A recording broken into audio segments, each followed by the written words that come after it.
Hello, everyone. I'm Jiayu, and I am an incoming second year master's student at Cornell Tech studying information science, connected media. And today I want to take you on this brief journey into the future. It's not a distant sci fi sense, but in a very real, fast moving reality we're already in. When I say future, I'm in the next 2 to 3, maybe 5 years, a time frame where what we know about AI today might feel already outdated. We're standing in the middle of one of the fastest periods of technological change in human history, and AI isn't just another new tool. It's a force that's reshaping our industries, redefining skills, and even changing how we make decisions as individuals and society. So, my talk today is basically about two things. First, the pace of AI advancement and what it means for people. Second, how projects we did, like Armor Institute, something that I've been working on this whole summer, can serve as prototypes for how we navigate this rapidly changing world. Let's start with the pace. Stanford's 2025 AI Index tells us that the computing power used to train the most advanced AI models is doubling roughly every 5 months.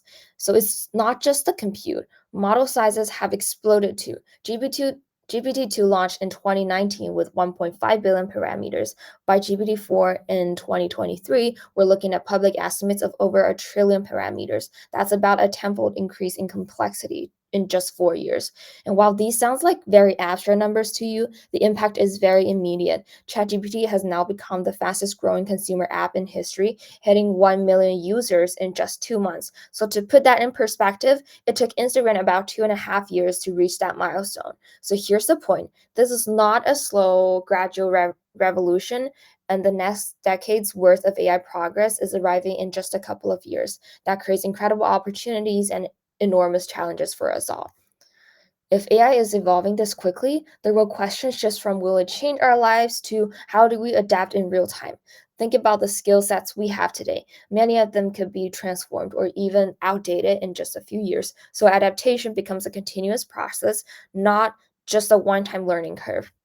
And at the same time, information overload is becoming one of our biggest problems. With AI generating more content than ever, staying focused on what truly matters will be a core skill. And finally, there's collaboration. We're just not going to use AI like a calculator or a search engine anymore. We'll work with it like a colleague, one that can outperform us in certain areas, and that changes the dynamic of creativity, decision making, and the trust. But these aren't even the abstract issues, they are the challenges that we have to confront.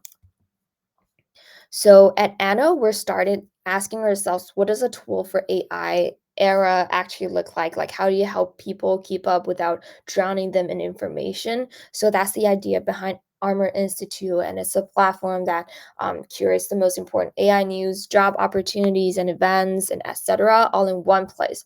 But more than that, it's designed to guide exploration, and then we will also later introduce a conversational AI interface to help the users find exactly what they need. So the vision here is that Armor becomes a sort of AI native hub, not just a database, but an intelligent companion for you to navigate under the AI world. It's built to filter out the noise and surface opportunity. So instead of throwing more content at people, getting overwhelmed by all the information, we wanted just to curate to help people like filter signal from noise. We're also like as I just mentioned, we're also considering implementing some chatbots for Armor, and as we have already introduced like several chatbots in the Anno products, we believe that it has now become one of the most welcome forms of AI in current times. So we're already seeing that comparing to search, conversations and chatbots are preferred because we're all talking to ChatGPT, Perplexity, Claude to get the answers. We believe that implementation of chatbots reflects this shift that in the future, conversation with AI would be a more accepted interface. And that changes everything, not just how we search, but how we think and learn. So we used to develop this pattern. We remember and recognizing all the details of information, but now it's switched towards a more efficient direction. You just got to remember the path to where the information is stored. And in the future, I guess all you need to do is to ask the AI agent just to know that. So right now, the biggest challenge isn't really just the lack of information, but it's too much of it. So search for AI jobs, you'll get hundreds of millions of results, but sometimes they're mostly irrelevant. And the next stage is intelligent curation. AI will act as the filter, surfacing what actually matters to each individual, and then we would proceed to co-creation. Instead of tools we just use, AI is becoming a creative partner, helping us brainstorm, prototype, and problem solve in different dimensions more professionally as we train the models more.